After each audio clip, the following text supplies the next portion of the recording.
এরপরে প্রশ্ন হলো, গোসলখানায় খালি বালতি রাখলে সংসারে রিজিক কমে যায়। ইসলাম কি এই ধরনের কোনো বিশ্বাসকে সমর্থন করে? আমার মা এটি বিশ্বাস করে গোসলখানায় খালি বালতি রাখতে নিষেধ করেন। কেউ যদি তার সন্তানকে হারামজাদা বলে গালি দেয়, এটা তার স্ত্রীর জন্য জেনার অপবাদ হিসেবে গণ্য হবে। কেবল ইসলাম শুভ না। আপনি লিখেছেন, ফরজ গোসল না করে খাবার খাওয়া এবং প্রাত্যহিক কাজকর্ম করা যাবে। কোন হিন্দু লোক যদি সম্মান করে আদব অথবা নমস্কার বলে, তাহলে এর জবাবে কি বলতে হবে? মহিলারা চুল আঁচড়ানোর সময় স্বাভাবিকভাবে অনেক চুল ছেড়ে যায়। গ্রামে কিছু ফেরিওয়ালারা এই চুল কিনতে আসে, এই চুল বিক্রি করা বৈধ হবে কিনা? এরপরে প্রশ্ন হলো, আমার 7 মাসের বাচ্চা মিসক্যারেজ হয়েছে, আজকে 15 দিন, এখনো ব্লিডিং হচ্ছে, আমি কি নেফাসের হিসাব করব নাকি 10 দিন অতিরিক্ত হওয়ার পর সেটাকে অসুস্থতা হিসাবে বিবেচনা করে স্বাভাবিক ইবাদতবন্দি করব? এরপরে প্রশ্ন হলো, 17 বছর বয়সী ভাইয়ের সাথে সফর করা যাবে কিনা? এরপরে প্রশ্ন হলো, যাকে বিয়ে করব না বলে কসম করেছিলাম, পরবর্তীতে তাকেই বিয়ে করি, কাফারা দেইনি, এখন শারীরিক সম্পর্ক হালাল হলে কি জেনার গুনাহ হবে? এরপরে প্রশ্ন হলো, অবৈধ সম্পর্কের ফলে অন্তঃসত্ত্বা হলে এই অবস্থায় বিয়ে সহি হবে কিনা?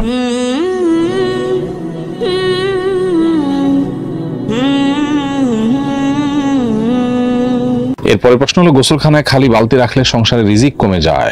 ইসলাম কি এই ধরনের কোনো বিশ্বাসকে সমর্থন করে? আমার মা এটি বিশ্বাস করে গোসলখানায় খালি বালতি রাখতে নিষেধ করেন। এটি সম্পূর্ণ কুসংস্কারচ্ছন্ন বিশ্বাস। বাথরুমে বালতি খালি থাকলে সংসারে রিজিক কমে, এরকম বিশ্বাস করাটাও ইমানের সাথে অসঙ্গতিপূর্ণ বিষয়। রিজিক দেওয়ার মালিক আল্লাহ তাআলা। অন্য কোনো বস্তু বা এই জাতীয় মনে করা কোনো কিছুর উপর রিজিকের নির্ভরতা আছে মনে করলে সেটা আল্লাহর সঙ্গে একরকমের শিরক হয়। এরকম কুসংস্কারচ্ছন্ন এবং ভুল বিশ্বাস থেকে আপনার মাকে বেরিয়ে আসার জন্য আপনি তাকে নসিহত করবেন, বিনয়ের সাথে বোঝাবেন এবং তার এই ধারণাটা সম্পূর্ণই অমূলক। খালি বালতি কেউ রাখতে চাইলে রাখতে পারেন। কেউ যদি তার সন্তানকে হারামজাদা বলে গালি দেয়, এটা তার স্ত্রীর জন্য জেনার অপবাদ হিসেবে গণ্য হবে কিনা? উত্তর হলো যে, যদি কেউ এটার অর্থ বুঝে, মানে অবৈধ সন্তান তুমি এরকম অর্থ বুঝে এবং সেটা সিরিয়াসলি মিন করে বলেন, তাহলে তো এটা অবশ্যই স্ত্রীর চরিত্রের উপরে কালিমা লেপন হবে এবং এটা প্রমাণ করতে না পারলে ইসলামের দৃষ্টিকোণ থেকে দণ্ডবিধির আলোকে তিনি 80 বেত্রাঘাত শাস্তির উপযুক্ত হবেন। এর বাইরে তার তার সাক্ষ্য কখনো গ্রহণযোগ্য হবে না এবং সে আল্লাহর কাছে ফাসিক হিসেবে গণ্য হবে। আর যদি রূপকর্থে বলা হয়ে থাকে যে এটা আসলে সিরিয়াসলি এটার অর্থ বুঝে বলা হয়েছে তা না, জাস্ট একটা গালি দেওয়া দরকার, সেই জায়গা থেকে তিনি গালি দিয়েছেন, এরকম যদি হয় তাহলে সেক্ষেত্রে এটা স্ত্রীর উপরে মিথ্যা অপবাদ হিসেবে গণ্য হবে না। আর সাধারণত বাবা ছেলেকে এরকম যখন বলে রাগের মাথায়, তখন সেটা সিরিয়াস অর্থে, এটার অর্থ বুঝে তার জন্ম নিয়ে সন্দেহ করে প্রশ্ন তুলে তারপরে বলেছেন, এরকমটি হয় না। যার কারণে সাধারণ অবস্থাতে এই গালি যদি বাবা দেয় তাহলে সেক্ষেত্রে রূপকর্থে গালি হিসেবে বিবেচিত হবে এবং এর কারণে স্ত্রীর উপরে অপবাদ দিয়েছেন তিনি এমনটি বলার কোনো সুযোগ থাকবে না। ইসলাম শুভ না। আপনি লিখেছেন, ফরজ গোসল না করে খাবার খাওয়া এবং প্রাত্যহিক কাজকর্ম করা যাবে কিনা?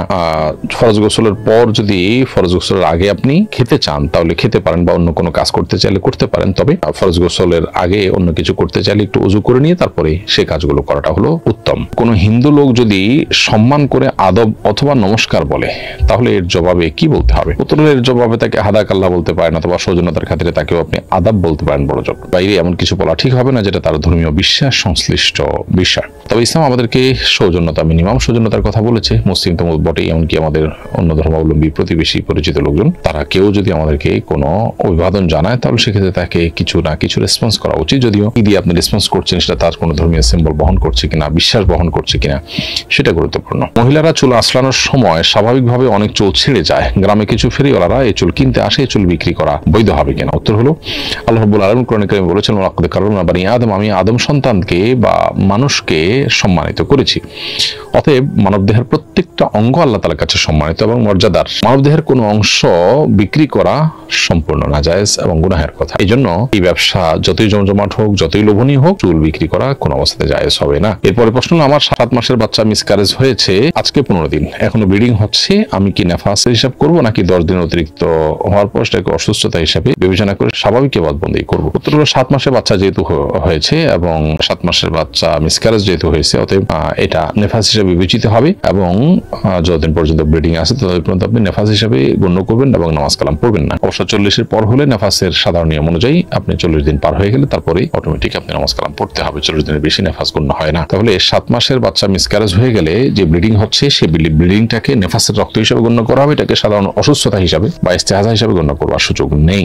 এরপরে প্রশ্ন হলো, 17 বছর বয়সী ভাইয়ের সাথে সফর করা যাবে কিনা? উত্তর হলো হ্যাঁ, 17 বছর বয়সী ভাই একজন প্রাপ্তবয়স্ক পুরুষ শরীয়তের দৃষ্টিকোণ থেকে। ফলে আপনি একজন নারী হিসাবে তাকে মাহরাম গণ্য করে সাথে নিয়ে সফর করতে পারবেন, কোনো অসুবিধা হবে না। অনেকে বছরে 2-3 বার ফোন দিয়েই মনে করে আত্মীয়তার হক আদায় করেছি। ইসলামের দৃষ্টিতে শুধু ফোন বা SMS এর মাধ্যমে আত্মীয়তা রক্ষা করার জন্য কি যথেষ্ট, নাকি দেখা সাক্ষাৎ করাও জরুরি? উত্তর হলো এটা ভ্যারি করে। আসলে কোনো আত্মীয় খুব নিকটের, একেবারে কাছের, ধরুন ভাই বোন, মা বাপ, চাইলে দেখা সাক্ষাৎ করা যায়, কিন্তু সেটা এড়ানোর জন্য শুধু ফোনে SMS এ আপনি দায় সারার চেষ্টা করছেন, এটা অনুচিত। আবার দেখা যায় যে অনেকে দূরদেশে আছেন, তার জন্য এছাড়া বিকল্প পথ নেই, সেক্ষেত্রে তিনি নিয়মিত খোঁজখবর নিচ্ছেন। এটুকুও আত্মীয়তার সম্পর্ক রক্ষা করার জন্য তাদের জন্য যথেষ্ট হবে। ফোন কল বা SMS এর মাধ্যমে খোঁজখবর রাখলেও আত্মীয়তার সম্পর্ক রক্ষা করেছেন এটি ধরা হবে। আত্মীয়টা কোন টাইপের আত্মীয় তার উপর নির্ভরশীল। যত বেশি কাছের আত্মীয় তার অধিকার তো বেশি হয়ে থাকে সাধারণত। এরপরে প্রশ্ন হলো, যাকে বিয়ে করব না বলে কসম করেছিলাম, পরবর্তীতে তাকে বিয়ে করি, কাফারা দেইনি,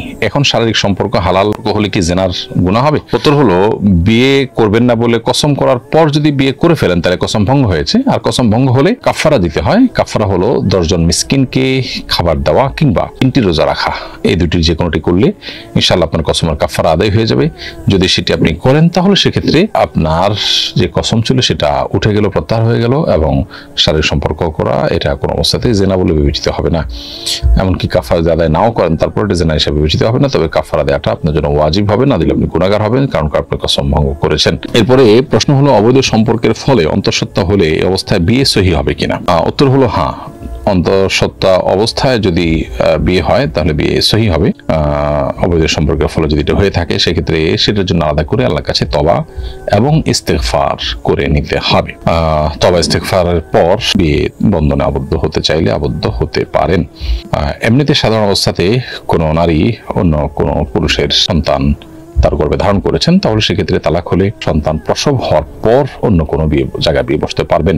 কিন্তু অবৈধ সম্পর্কের ফলে যদি অন্তঃসত্ত্বা হয়ে থাকে তাহলে ওই ব্যক্তি যদি বিয়ে করতে চায় সে বিয়ে বিশুদ্ধ হবে, এবং এই অবৈধ সম্পর্কের কারণে যে হারাম সন্তান পেটে এসেছে সেটার জন্য উভয়কে তওবা নাসুহা বা আল্লাহর কাছে খাঁটি অন্তরে তওবা করতে হবে।